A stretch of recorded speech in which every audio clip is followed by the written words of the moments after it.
ඉතින් මේ රැම්බෝ කියලා කියන්නේ කවුද? මෙන්න මේ රැම්බෝ කියලා කියන්නේ ලෝක ප්‍රකට රැම්බෝ චිත්‍රපට මාලාවේ ඉන්න කතානායකයා.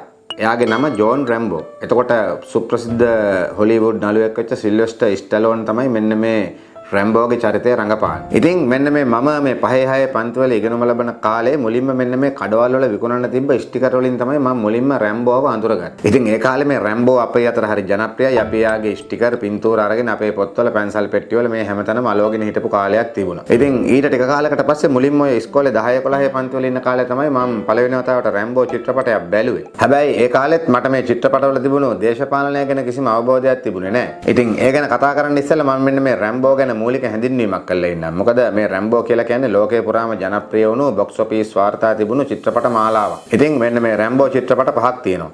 1982 තමයි පළවෙනි රැම්බෝ චිත්‍රපටය ආවේ. 2019 තමයි අන්තිම චිත්‍රපටය ආවේ. මේ පේන්නේ රැම්බෝ චිත්‍රපට පහේ නම් ලයිස්ට්. එතකොට මෙන්න මේ පළවෙනි රැම්බෝ චිත්‍රපටයට පදනම් වෙලා තියෙන්නේ ඩේවිඩ් මොරාල් කියන නවකතාකරුවාගේ නවකතාවක්. ඔහු 1972 දී රචනා කරපු ෆස්ට් බ්ලඩ් කියන නවකතාව තමයි 1982 දී පළවෙනි රැම්බෝ චිත්‍රපටය බවට පත් වෙන්නේ. ඉතින් ඊළඟට මෙන්න මේ චිත්‍රපටවල අන්තර්ගතය අරගෙන බැලුවොත් නම් කොයි තරම් මේවා ජනප්‍රිය වුණත් මේවයි තියෙන්නේ ඇත්තටම ඊටාම පල් මෝඩ කතන්දර ටිකක්. ඉතින් මේ ගොඩාක් චිත්‍රපටවල තියෙන්නේ මෙන්න මේ ජෝන් රැම්බෝ කියන වීරයා ගිහිල්ලා ෂර්ට් එකකුත් නැතුව මේ 100,000 ගානක සේනාවන් එක තනියම සටන් කළා මේ සේරම විනාශ කළා එයා තනියම ජයග්‍රහණය කරන හැටි. ඉතින් ඒ කියන්නේ මෙන්න මේ ලෝකේ කවදාවත් වෙන්න බැරි ඊටාම අභව්‍ය අන්තිම අභව්‍ය සිදුවීම් තමයි මෙන්න මේ චිත්‍රපටවල තියෙන්නේ. ඉතින් ඒ අනුව ඇත්තටම මේවා මේ සිනමා කෘති කියලා හඳුන්වනවට වැඩිය ඇත්තටම මේවා මිත්‍යා කතා කියලා හැඳින්නුවත් වරදක් නෑ. මොකද ලෝකේ මෙන්න මේ වගේ කතන්දර හඳුන්වන්න මොඩර්න් මිතොලොජි කියලා වචනයක් පාවිච්චි කරනවා. හැබැයි ඉතින් මේවා මොනතරම් බොළඳ ව්‍යාජ කතන්දර වුණත් මේවා ලෝකේ පුරාම මහා ඉහළින් ජනප්‍රිය වුණා. ඉතින් ඒ නිසා තමයි ලෝකේ පුරාම මිනිස්සු මේවා මහා ඉහළින් වැළඳගත්තේ. ඔන්න එතකොට අපිට ආපහු පුංචි ප්‍රශ්නයක් මතුවෙනවා මේ මිනිසා කියන සතා කොයිතරම් තර්කානුකූලද බුද්ධිමත්ද කියන එක ගැන. ඒ කියන්නේ මේ මිනිසා කොයිතරම් තර්කයට බුද්ධියට අනුකූල සත්වයක් කියලා කිව්වොත් කිසිම තර්කයකට බුද්ධියකට අදාළ නොවන බොළඳ මිත්‍යා කතා බොරු කතා නරඹන්න මිනිස්සු ඊටම කැමති. ඉතින් මේක ඊළඟ වැදගත්ම කතාව එකක් නෙමෙයි. වැදගත්ම කතාව තමයි ඇමරිකාව මෙන්න මේ බොරු වීරයාව මේ රම්බෝ කියන ව්‍යාජ වීරයාව හැදුවේ මොකටද කියන එක. ඉතින් එතෙන්දී මේ රම්බෝ කියන්නේ තනිකරම ඇමරිකාව තමන්ගේ දේශපාලන ආධිපත්‍යය තමන්ගේ ප්‍රතිරූපය පුම්බා ගැනීම සඳහා නිර්මාණය කරපු සිනමා චරිතයක්. මොකද මේකේ රම්බෝ තමයි මෙන්න මේ ඇමරිකාව සංකේතවත් කරන වීරයා. ඉතින් එතකොට මේ චිත්‍රපටවල දුෂ්ටය කවුද?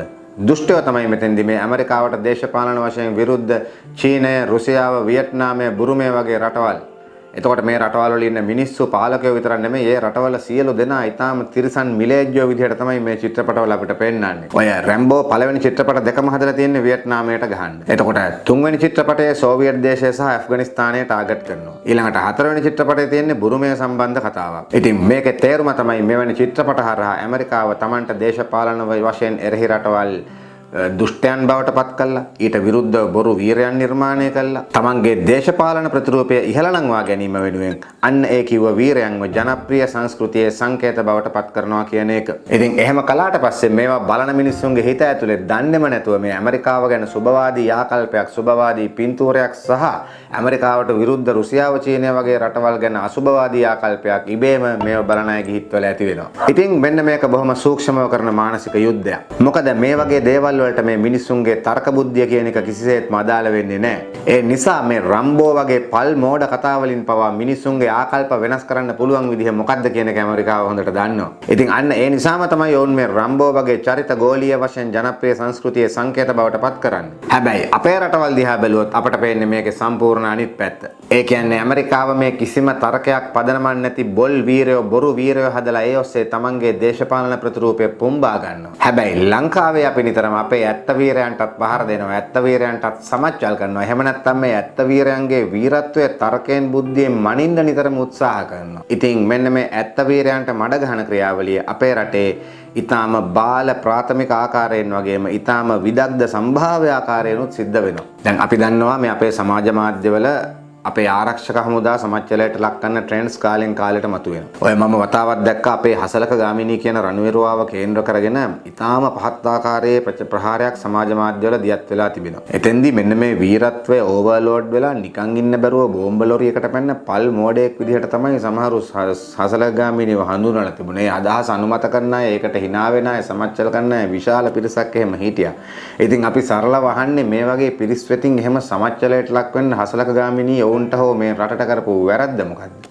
හැබැයි කිසිම වරදක් කරන්නේ නැහැ. හැබැයි ඒක තමයි අපේ රටේ මිනිසුන් තුළ තියෙන ආකල්පමය ගැටලුව. ඉතින් ඒ වගේ බාල සමාජ මාධ්‍ය ප්‍රහාර වලට අමතරව අපේ රටේ සමහර මාධ්‍යවේදියෝ මේ ඊටාම විදග්ධ ස්වරූපයෙන් රණවිරුවන්ගේ වීරත්වයේ ප්‍රශ්න කරලා ලිපි ලියන ආකාරය අපි ඕනතරම් දැකලා තියෙනවා. ඒ වගේම මේ ඓතිහාසික වශයෙන් අපේ හිත් තුළ පැදියම් පළපදියම් වෙලා ඉන්න දුටුගැමුණු වගේ වීර චරිත ඔවුන්ගේ වීරත්වයේ ප්‍රශ්න කිරීමට ලක් කළා සමහරු ඊනියා ශාස්ත්‍රීය නිබන්ධන ඉදිරිපත් කරනවා. ඉතින් මෙන්න මේ විදිහට මේ බාල Facebook post වල සිට පුවත්පත් වලට ලියන ලිපිවල සිට ශාස්ත්‍රීය නිබන්ධනවල සිට මේ හැම ක්‍රමයකින්ම අපි පුළුවන් තරම් අපේ වීරයන්ට ඇටැක් කරනවා. එහෙම ඇටැක් කරන පිරිසක් අපේ සමාජය තුළ ඉන්නවා. ඉතින් මේවායේ ප්‍රතිඵලය තමයි අපිව සාමූහික මානසික ශක්තිය අතින් දුර්වල මිනිස්සු බවට පත් කරන එක. මොකද ඇත්තටම ගත්තොත් මෙන්න මේ වීරයෝ කියලා කියන්නේ මිනිස්සු. ඉතින් එතකොට මේ වීරයන්ගේ ඕනතරම් දුර්වලතා අඩුපාඩු සීමාකම් තියෙන්න පුළුවන්. ඉතින් ඒවා තිබුණත් අපි හරිනම් කරන්න ඕන අන්න ඒ නෙගටිව් පැත්ත අයින් කරලා වීරයන්ගේ පොසිටිව් පැත්ත ඉස්මතු කරන එක. මොකද මේ නෙගටිව් පැත්ත ගැන පරම සත්‍ය හෙව්වා කියලා ඒකෙන් අපිට සිද්ධ වෙන විශේෂ වාසියක් නැහැ. අපි එතෙන්දි කරන්නේ ඇත්තටම මේ පරම සත්‍ය හොයන එක නෙමෙයි. පරම සත්‍ය කියලා එකක් තිබුණත් ඒ පරම සත්‍යෙන් ඇත්තටම ලෝකයට වැඩක් නැහැ. වැදගත් වෙන්නේ මෙන්න මේ සත්‍ය කියන එක ඇසුරෙන් ඒක කපලා කොටලා සංස්කරණය කරලා අපි ගොඩනගන කතන්දරය ආඛ්‍යානය. මේ රටක් ඉස්සරහට යන්නේ ආඛ්‍යාන එක්ක මිසක් පරම සත්‍ය එක්ක නෙමෙයි. ඒක තමයි අපි මෙතෙන්දි ගැඹුරින් තේරුම් ගන්න ඕන දේ. ඉතින් ඇමරිකාව මෙන්න මේක හොඳ ආකාරවම දන්න නිසා තමයි මෙන්න මේ කිසි පදනමක් නැති බොරු වීරයෙක් ගැන ආඛ්‍යාන හදලා ඒවා ලෝක පරිමාණයෙන් මහා ජනප්‍රිය සංකේත බවට පත් කරන්නේ. හැබැයි අපි කරන්නේ මෙන්න මේ ඇත්ත එක්ක හොඳින්ම සම්බන්ධ අපේ වීරයන්ට පවා මඩ ගහලා අපේම විනාශයට හේතු වෙන ආඛ්‍යාන ගොඩනගන. ඒක තමයි ලංකාවේ මිනිස්සු කරන වැඩේ. දැන් අපි හසලක ගාමිණීගේ චරිතය අරගෙන බැලුවොත් එහෙම ඔහු මේ අනිත් අයගේ පැවැත්ම වෙනුවෙන් තමන්ගේ ජීවිතය පූජා කරපු සැබෑ වීරයෙක්. ඔහු රම්බෝ වගේ බොරු වීරයෙක් නෙමෙයි. හැබැයි ඇමරිකාවට රම්බෝ කියන බොරු වීරයාව වටින තරමට ශ්‍රී ලංකාවට අපේ ඇත්ත වීරයන්ව වටින්නේ නැහැ. අන්න ඒක තමයි අපි සහ ඔවුන් අතර තියෙන ආකල්පමය වෙනස. ඇමරිකාව මේ බොරු වීරයන් පවා නිර්මාණය කරමින් තමන්ගේ රටේ අභිමානය ප්‍රෞಢත්වය වැඩි කරගන්න උත්සාහ කරනකොට අපි අපේ ඇත්ත වීරයන්ට පවා පහර දෙමින් අපේ අභිමානය ප්‍රෞಢත්වය සියතින්ම විනාශ කරගත්ත ජාතියක් බවට පත් වෙන්න හදනවා. ඉතින් අන්න ඒ නිසා තමයි ඒ කාරණේ ඉස්මතු කරන්න ඕන නිසා තමයි මම මේ මාතෘකාව ගැන කතා කරේ. ඉතින් එහෙමනම් මේ වගේ වීඩියෝ එකකින් අපි නැවතත් හම්බ වෙමු.